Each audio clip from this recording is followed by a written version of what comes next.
Hello ladies and gents, it's the Beanie 101 here, and I'm really excited to bring you some Dragon Age Inquisition multiplayer footage. It's EA Access, it's on Xbox One, and I've been playing a few rounds so far, so I want to tell you a little bit about what I think of the multiplayer game. You can see here some of the skill trees of my level 4 keeper. And we're going to get into a match in just 1 second. We've got a level 11 Legionnaire, we have a couple of archers, level 7 and level 5, and we are doing a routine mission. So it's the easiest gameplay setting, and we're going to be doing it in the setting of the Orlesian Chateau. So I've been playing multiplayer for a little bit as part of the EA Access, which allowed me to play 6 hours of Dragon Age Inquisition early before release, and I've got to say I'm really enjoying the multiplayer. For anybody who has played Mass Effect 3 multiplayer, I think you know what to expect. It's a co-op based multiplayer session, and there's certain waves and rounds that you have in this game, and it takes place in one of 3 settings. So you've got the Orlesian Chateau, I think you've got some elven ruins, and you've got another form of mansion as well, I think. But what we're seeing now is my level 4 keeper. You get 3 classes unlocked at the very start of the game. It's the keeper, the legionnaire and the archer, and as you progress through the game you can unlock additional classes. My keeper at the moment has an ice staff and a few abilities. We've got a barrier that you can see me popping up just there, and if you hold right trigger you're going to let off a number of attacks with my weapon. And I have a couple of other attacks you can see there. I've got a little bit of an invasive maneuver, and I've got a lightning conductive strike which bounces off a number of different enemies. And as you can see, there's 4 of us playing along together, and we're trying to make our way through the level and through several waves of enemies. Now, it's semi-random, it's fairly random. The setting is one of the 3 settings that I've already mentioned. And you have to go through 5 rounds of enemies. And you can see me popping up barrier again there. The barrier provides a brief protection against any incoming attacks so that you don't lose any health. There's no way of healing in this game other than healing potions. And in the multiplayer section of the game, you can only carry a maximum of 2 healing potions. So you've pretty much got to be very careful as to when you use the healing potions and when you don't. What you saw just there was the Legionnaire kicking through a wall. Every single class has an opportunity to open up a number of shortcuts. So if it's a wall, you can get your Legionnaire to kick it in. I believe there's some locked doors which archers and rogue type characters can lockpick, and then there's magic portals also which can be unlocked and opened by the mage-like characters. Most of those locked pieces of content will usually allow you to access some form of chest, as we have done just there, and every now and again when you open the chest it may spawn some additional enemies. There could be some elite enemies that you've got to fight, but by and large you unlock some of the doors and you get some extra goodies and maybe a few extra enemies to fight off. And most of the stuff in chests seems to be gold. Now again, those of you who are familiar with Mass Effect 3 multiplayer know that you pick up a certain number of credits, and then at the end of games you can use those credits, or gold in this case, to buy packs or chests.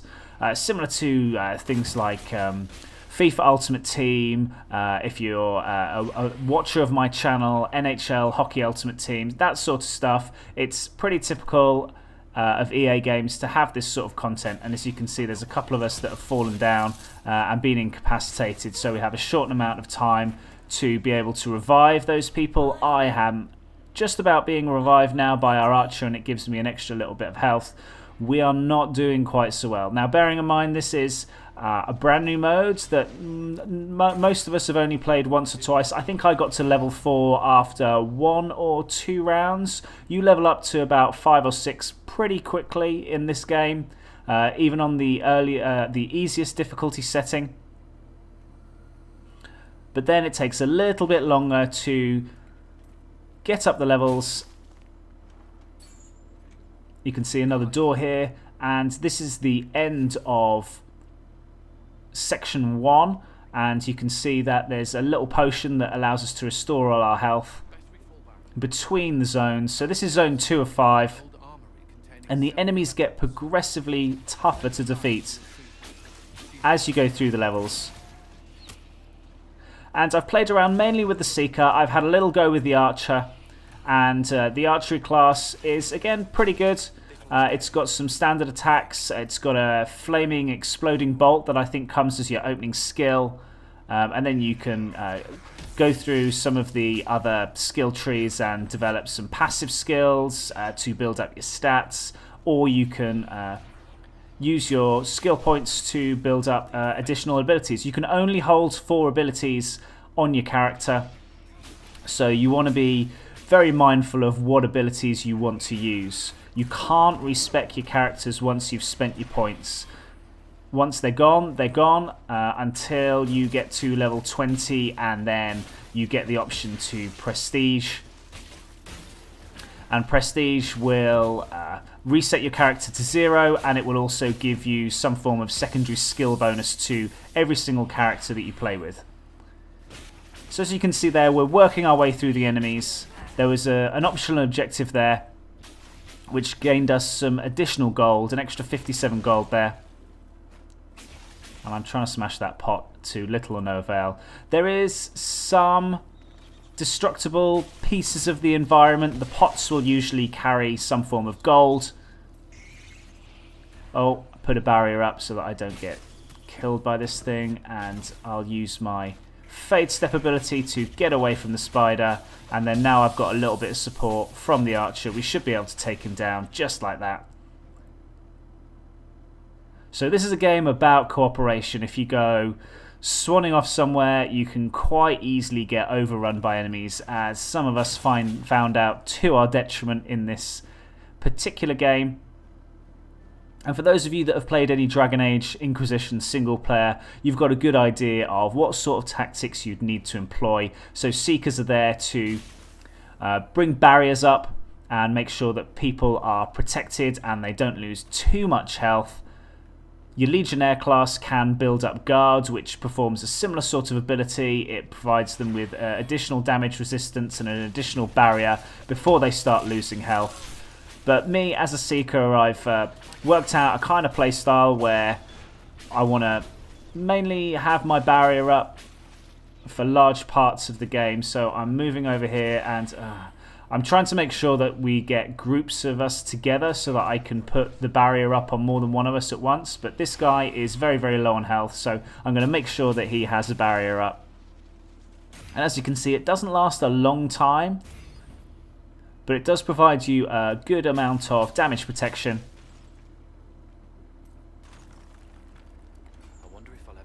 And that is the end of Zone 2. So you have the health vial in the middle to boost us back up to full health, ready for the next zone.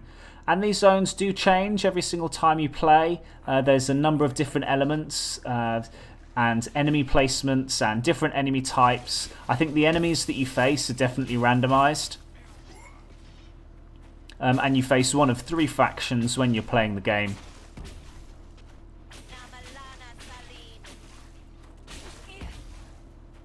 And I'll probably want to move away here so that I don't get hit. And this guy's probably going down now. And he's down. Frozen. Dead and gone. So what do I think of the game? Well, you can see that it looks pretty good. The graphics are, you know, not too bad for a multiplayer over-the-shoulder type number. The graphical effects on some of the abilities are quite cool. And because it's relatively new, I haven't seen anybody play anything other than the opening 3 classes that you get in the game, so the Legionnaire, the Seeker, and the Archer. There are 12 different character types in the game to start with, and EA and BioWare have promised that they're going to fill the multiplayer content very, very similar to how they did with Mass Effect. So there's going to be weekend challenges that you can take part in, which are community-based challenges to usually kill a certain type of enemy or complete a certain level type or something along those lines. And that will normally award you with a couple of free chests to open with some gear, usually elite level gear, or at least that's how it worked in Mass Effect. So I imagine it's going to be the same for this. And EA did a really, really good job of Mass Effect 3 in creating lots and lots of new character types and classes for you to play. I think in the end there were about 30 or 40 different classes that you could play with a range of different abilities. So they were adding new stuff to the game all the time, and they were adding abilities and skills that you couldn't even find in the single player game. So I'm really, really hoping that BioWare do exactly the same thing in Dragon Age and provide you with a good number of different classes to play around with. And how do you unlock the classes? Well, you could get lucky and open up a chest and it could contain the armor for one of the new classes. I think BioWare said the theory was that you need to find the starting armor of a new class to be able to unlock them. So you can find those in chests dotted around the game. If you're lucky, you can buy chests between rounds and you could find armor in there to open up new classes. But alternatively, any items that you obtain, you can melt down, you can salvage them. And that provides you with a certain number of materials that you can use to craft your own stuff. That includes your own weapons, armor. It involves modifications and runes and upgrades to weapons and armor, which I think is going to prove really, really critical if you're playing some of the higher difficulty settings. And the theory is, you can, if you want a particular class to unlock, if you want to play a necromancer or some form of enchanter, you're going to have to craft the armor for them. And I've played a few rounds now and I'm just building up materials. Any weapons or armor sets that I don't want, I'm salvaging down straight away, and that means that I'm building up my materials to be able to craft my own armor and unlock another class. And so it'll be interesting to see what the new classes bring. I would imagine you're probably going to be playing maybe, I don't know, 10 or 12 rounds before you're going to be able to build up enough materials to open and unlock your first additional class. This is based on the fact that after 10 or 12 rounds you're probably going to be around about level 10 to 12, so you should be able to tackle the easiest difficulty without too much of a problem, so long as you've got 4 of you that are of a similar level. We're all pretty low level in this particular round. We've got one guy that's level 11, and then I think, what was it, 7 or 6, and I'm a 4, so you kind of want everybody to be around about level 7 or 8 at the very, very least to be able to tackle the very last zone, which plays a little bit differently.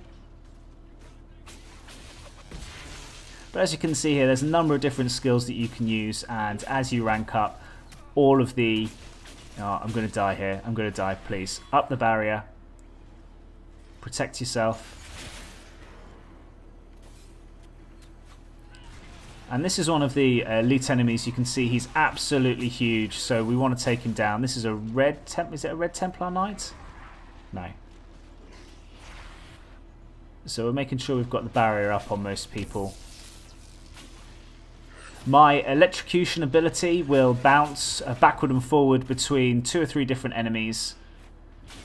So it's a skill that's really useful if you've got a couple of enemies on screen. Oh, so close to dying. Managed to get the barrier up just in time. So as you can see, I may be a little low level. Oh, am I going to get... Oh, just about managed to revive the guy in time.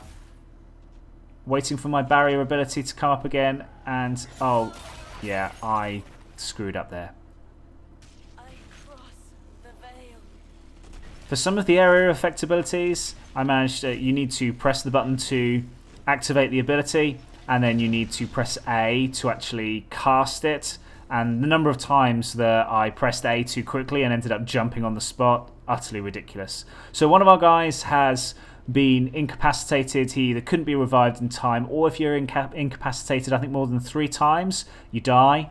I think this is going to happen to me now. So yeah, I'm dead. And then it allows you to become a fade, and you can scout around the rest of the map. So I want to find the rest of my teammates who seem to be doing a bad job of staying alive.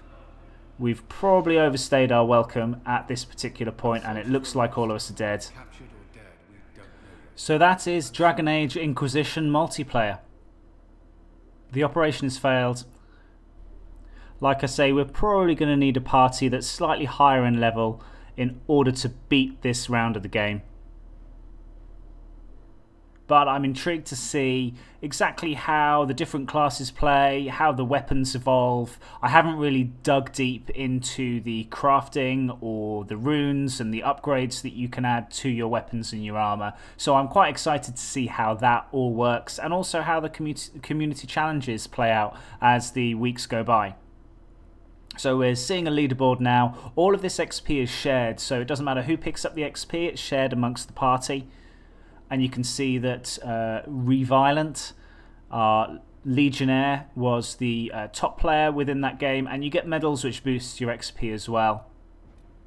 So you can see I've now gone up from level 4 to level 5, so I'm going to have an additional skill to add to my skill tree, and you also pick up challenges, some gold, some coins.